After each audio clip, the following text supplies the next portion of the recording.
You are listening to Processing Trauma Out Loud, conversations about trauma and healing from two women who are doing the work. In today's episode, Kandace and Sher discuss why it can be difficult to develop self-compassion if you've grown up believing that you are the problem. Until we see our stories more truly from a posture of self-compassion, we can remain stuck in harsh, negative emotions toward ourselves. Listen in as Sher asks Kandace questions about her experience of what shaped her beliefs as a young child. Hi, everyone. It's Kandace and Sher again, and we are back to further the conversation today on what does it mean to develop the trait of having self-compassion. Sher, last week, we went into your story a little bit of what it was like for you growing up in an environment that really did not give you the opportunity to even know what self-compassion would feel like or is. And yet there was some aspects of your childhood where you got glimpses and noticed goodness and curiosity about what love felt like. Yeah. And so today and you named what are some opposites of self-compassion?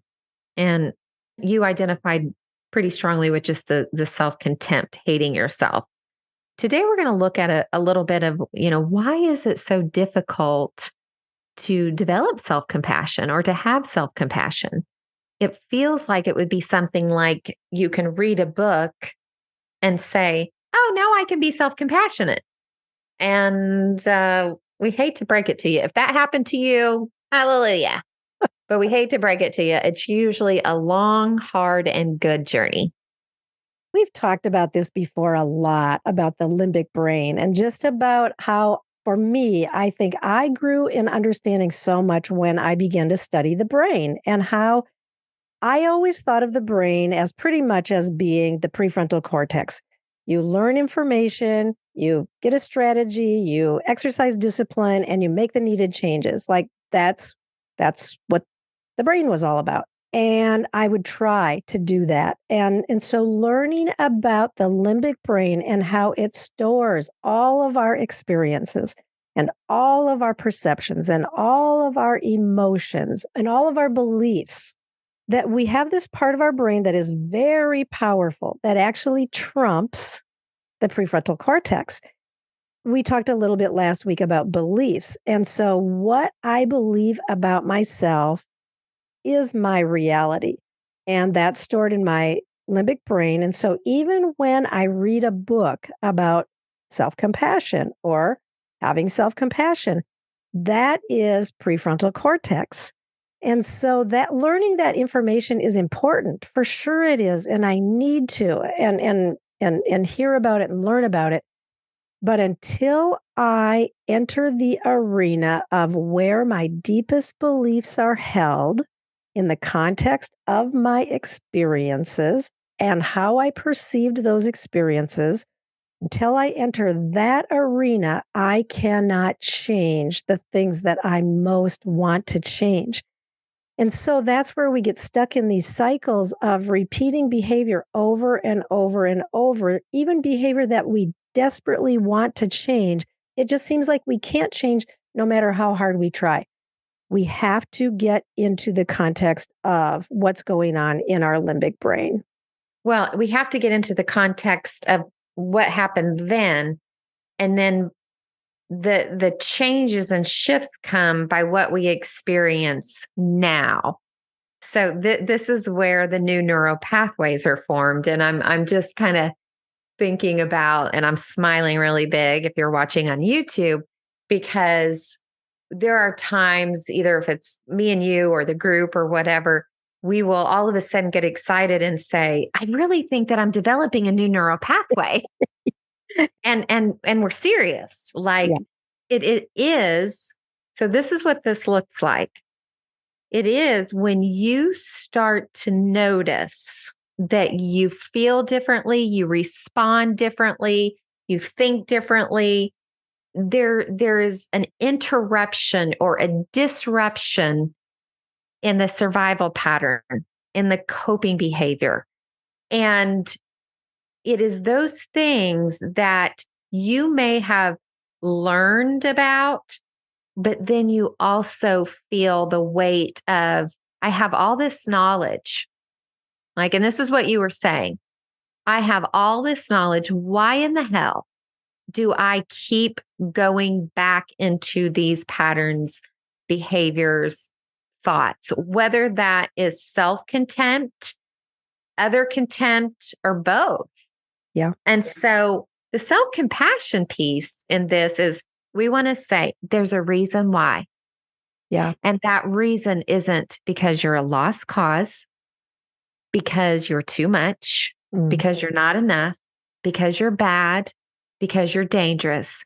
Your very brain was developed in a way that your beliefs and your perceptions have more power over you than what you just want to do in the moment and can't seem to do it. Yeah. So good, Kandace. And I want to also add in here our attachment wounds.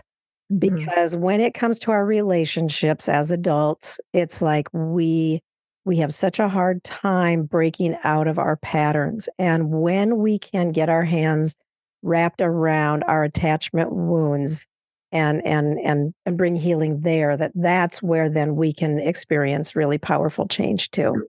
I'm smiling again really big because I am feeling the goodness of how true that is and how much we've experienced it in the last few years. Yeah.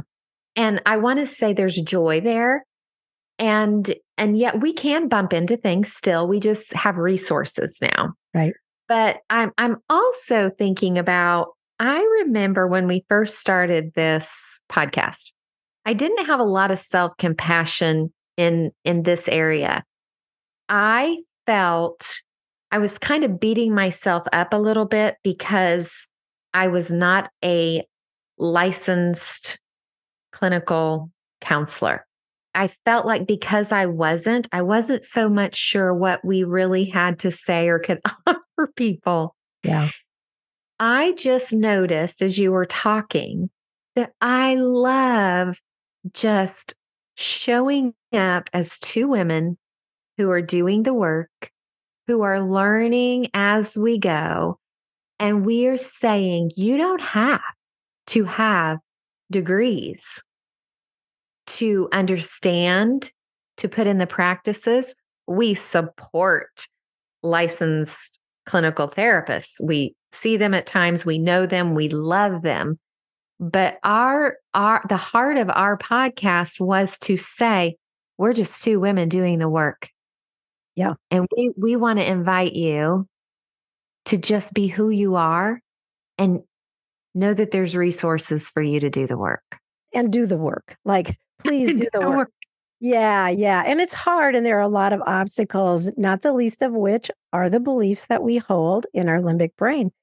And so to come back to that, but we have to do the work and it's hard. And there's some agony involved in going back into our stories so that we can identify, like we talked about last week, like what were some of my blocks to being able to experience love and compassion so that then I could begin to feel that for myself. Had to go back and look at my stories so that I could gain understanding. What if art could help bring healing to the wounds from your complex childhood trauma? And what if healing could release and free your artistic expression? Click the link below to learn more about my new course called Art and Healing Beginning Watercolors. I was trying to think, why did I beat myself up in that way? And it occurred to me that my experience with a licensed professional, and this is not, this is just one experience in my experience, was this hierarchy of being the bad one, the broken one, I don't know, like the way my body felt in her presence was not attuned to. Like because this is just coming up for me, I'm processing in real time. Here's what I know to be true. I have two clinical therapist friends in my life right now who are amazing and I would refer anyone to. I have never felt that way with them. Mm. Though they actually have more understanding and are more educated in certain ways, the presence that they bring causes my body to like feel safe and rested and not the dumb one, if you will. So I got some stories there. We could talk about that later. Yeah. Yeah. Yeah. There's some processing for you in real time. Yeah, no, it's good though. And I think it would be interesting to know, and I'm not sure if we want to go here, but it would be interesting to know how that experience with that first therapist fit in or was aligned with the beliefs that you already had about yourself. Absolutely. And so you moved into that with some predetermined concepts and they were validated. And therefore, you were able to move to a certain point, but then you moved on from that person. hmm That's a very interesting question. And I want to think about that because I already have a few things that are coming up for me about that. Well, let's come back. I want to bring us back to self-compassion and this reality of what makes having self-compassion difficult is the stuff that's going on in our limbic brain, our beliefs, our perceptions, our memories. What comes up for you when we name some of those concepts as far as some of your story or some of your struggle with being able to move towards self-compassion? hmm This feels a little complex for me because I don't have confusion around how self compassion develops. Like it develops because you were shown compassion.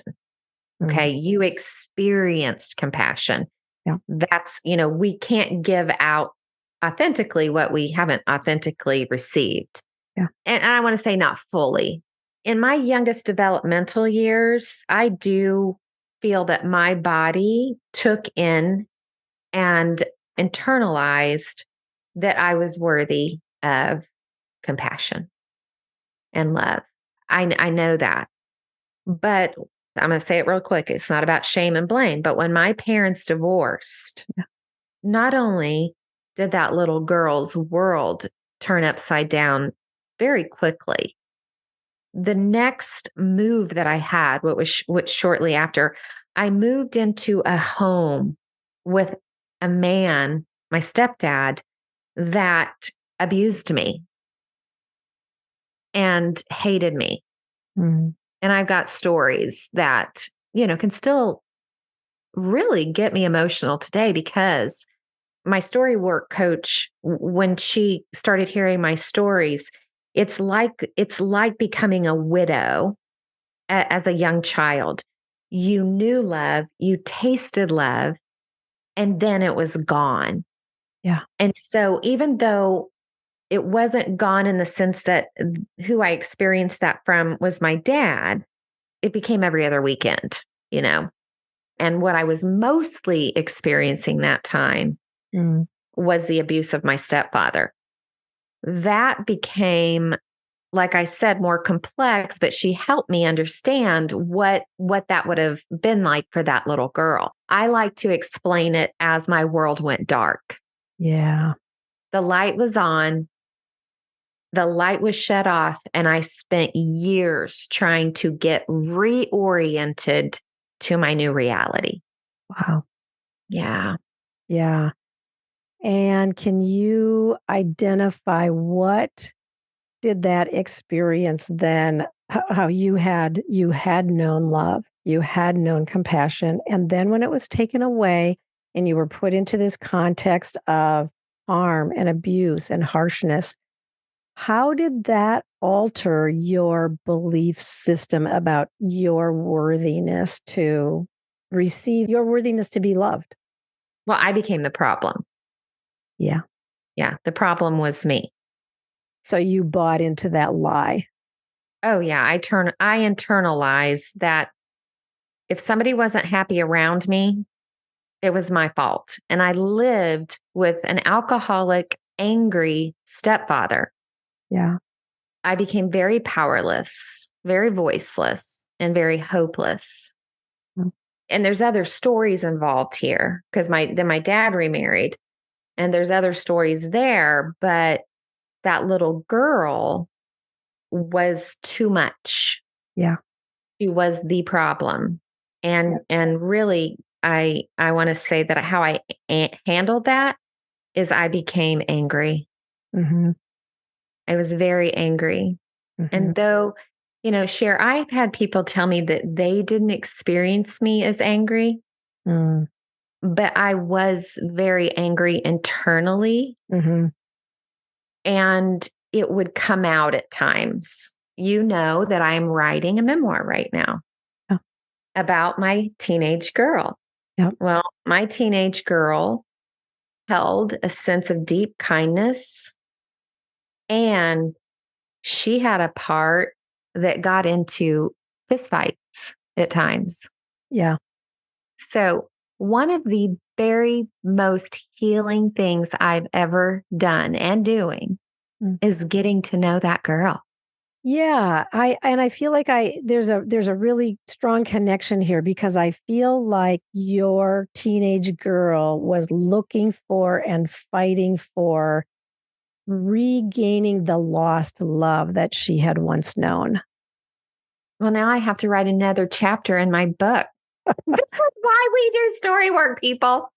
Yeah, though, but isn't it true? Like you knew love and it was taken away. And you had how many step parents did you have growing up? I had, I think, 8. 8. And I wonder, Kandace, if every time there was some hope alive that this would be the place where love would be found. Yeah. Well, let's come back to this. I feel like you just gave me a lot to think about today. That connection, and it just makes sense to me. Yeah. I describe in one section of my book that idea of looking for love in all the wrong places. Yeah. And so, of course, that little girl had tasted. Yeah.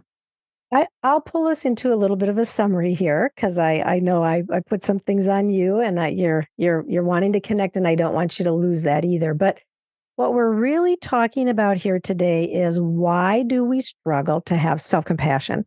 And we're talking about it's those bedrock beliefs that are formed when we're really young that came in the assault against love and goodness and our glory, and that we have believed them until we encounter faces of genuine love that are able to break through and help us consider perhaps there is a different way. Perhaps I could believe that I am worthy to be loved. And so we're going to continue this conversation next week. But Kandace, so good to be with you today. And thanks for sharing from your story so vulnerably. Really means a lot. Well, thank you, Cher. I'm noticing I have 1% left on my computer. And so I'm just thankful that I get to say, Cher, I love you very much. And I love doing this with you.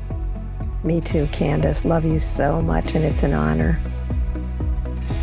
Thank you for listening to Processing Trauma Out Loud. Make sure to check out the show notes for links to suggested resources and social media. Like, subscribe, and follow to keep up with our weekly content. And if you don't mind, take a moment to rate and review us. Your feedback is extremely valuable and contributes to the success of this podcast. One last thing, if you have found this podcast helpful in any way, or if you have questions on how to take the next steps on your healing journey, please reach out to us via email at KandaceSher@gmail.com. That's KandaceSher@gmail.com. Our sound engineer is Jeremiah Jones of Auditory LLC. We welcome you to join us for more conversations soon. Take care.